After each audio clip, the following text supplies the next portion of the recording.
The Christian Council giving its take on 2018, shoppers feeling the holiday spirit, and the swingers getting ready for the parade. The Bahamas Tonight Northern Edition starts now.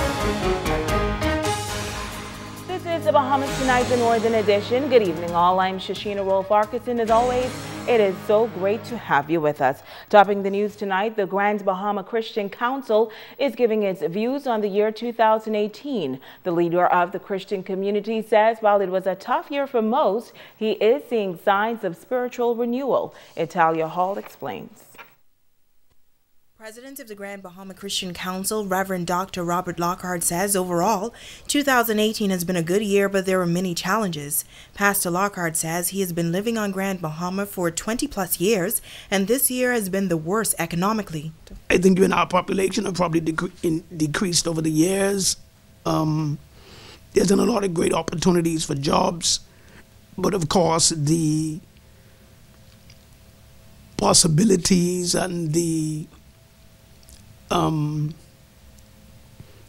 future, I believe, looks bright if some things come to pass, and which I think they will. He says he knows that many Grand Bahamians had high expectations for 2018, but says residents must realize that for change to occur, there must be a process. As I move around throughout the community, as a pastor, communicating with people, I've seen people who have lost jobs, people who, even though they're working, they're not making as much money as they used to make. Businesses and business owners are more challenged. And so it has been a challenging year economically, but I believe everybody have hopes that as we continue to press forward and to work, that things are going to turn around. But overall, he says Grand Bahamians have handled themselves well. This community has always showed itself to be resilient, to be adaptive. People maintain a good attitude. Still stay upbeat, optimistic, moving forward. And that's one of the good things I see in the Grand Bahamian spirit and attitude towards moving forward, faith and confidence in God, that things are going to get better. And as we hang in there, as we work, and so that's a good thing. As it relates to the spiritual state of Grand Bahama, he says he is now seeing more prayer meetings and gatherings, and that he believes is an indication that residents are relying on their faith to take them through. It's Italia Hall, ZNS Network News. Well, it is National Report Card Day, and it was a buzz of activity around the Ministry of Education schools on Grand Bahama. As Jay Philippe explains, he visited a few schools and he has an update.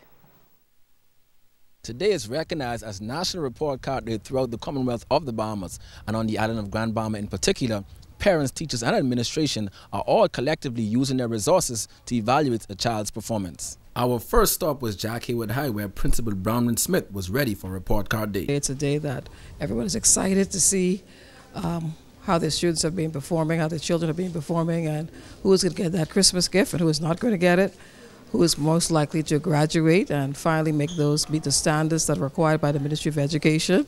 And I think it's also a time where we reflect and see that we have accomplished our goals as a staff in ensuring that our students do and achieve the best that they can in everything that they do. Our next stop was Hugh Campbell Primary with Lily Moxie.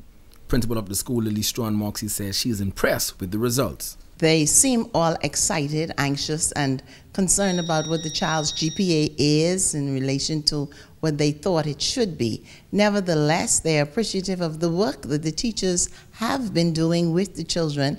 As you are aware, we are concerned about the grade level of math and reading, and they're the two subjects that Hugh Campbell teachers have been focusing on, even with the other social studies, sciences, and language arts in particular. We have seen improvement in the children, and the parents are satisfied with the improvement that they have seen. So from an overall perspective, I would say that Report Card Day has been successful at Hugh Campbell Primary School. Some parents who were at Hugh Campbell Primary collecting report cards shared different views on their child's overall performance. He did excellent, and he is also excellent in music, because he is 6 going on 7. He goes to music class. He's the youngest, a part of the music. He loves playing the trumpet, the keyboard. He just loves instruments on the whole. And I noticed when I put him here, he started to excel. So Q Campbell, I love it here. The teacher says she did really good for first term in grade 5, but I know that my daughter could do better, so I wasn't satisfied. It's a 3-point, but I know she is capable of much more. So I'm gonna work harder with her and try to get this GPA up. Technology is a major focus at Hugh Campbell Primary. Homeroom teacher Janessa McKinney says the usage of Promethean Smartboard has been a bonus for the students. They love coming up and being able to use the pen to move. Let's just say, for an example, it's blends, and they have to identify or find a blend to put it under the correct column. They love when they're able to move it and they get it right. They know that if it moves, that means that it was incorrect. So they enjoy it. The final stop was St. George's Senior High School, where Principal Keith Barr says the turnout was great. All morning parents has been coming in, collecting reports, discussing students' progress and students' performance with teachers, and it's been going well, and we're pleased so far. But the records will show at the end of the day what kind of numbers we had in terms of the parents who collected report cards. I'm Jay Philippe, ZNS Network News. Thanks, Jay. And news from the Crime Beat, Drug Enforcement Unit officers arresting 5 males for various offenses ranging from possession of a quantity of cash and dangerous drugs. Police say officers, while on patrol, stopped a silver Chrysler van with 2 males who were found in possession of over $15,000 in U.S. and Bahamian currency, and they were unable to give an account for the cash. Now, in the second incident, officers executed a search at a house in Hudson Estate where a quantity of suspected marijuana was found.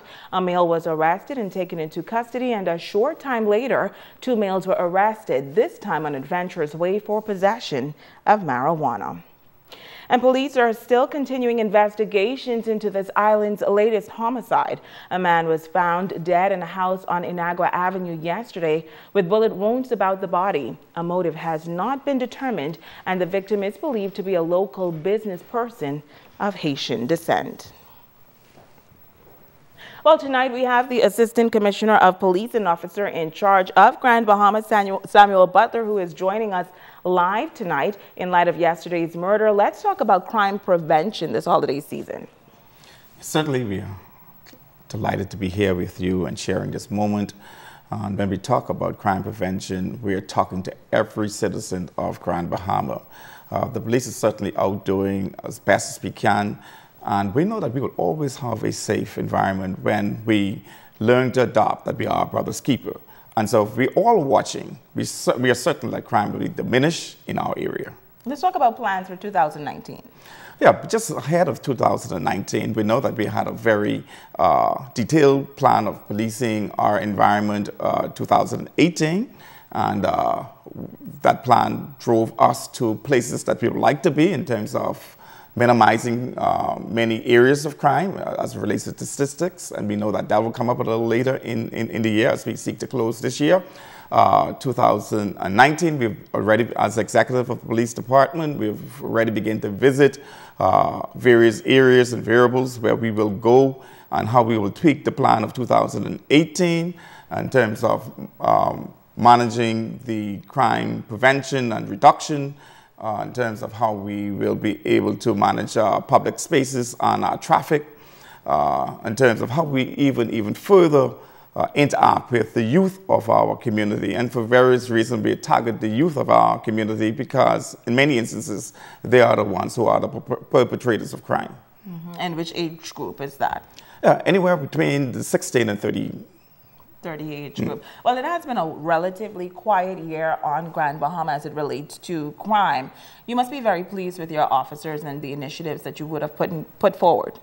I'm certainly pleased, and there's always room for improvement. But early in the year, landing here in Grand Bahama, meeting with, first of all, the senior officers, and then spreading it out to every officer, rank and file, to the constables. We met and we had wonderful talks about how we will do the best in diminishing crime in Grand Bahama. We put many initiatives in place. It reaped great dividends, and we had a wonderful reduction that we will look to as we close this year. We thank you very much. I've been out and about on the streets, and we see the officers everywhere you stop. I got a ticket this week, And yeah.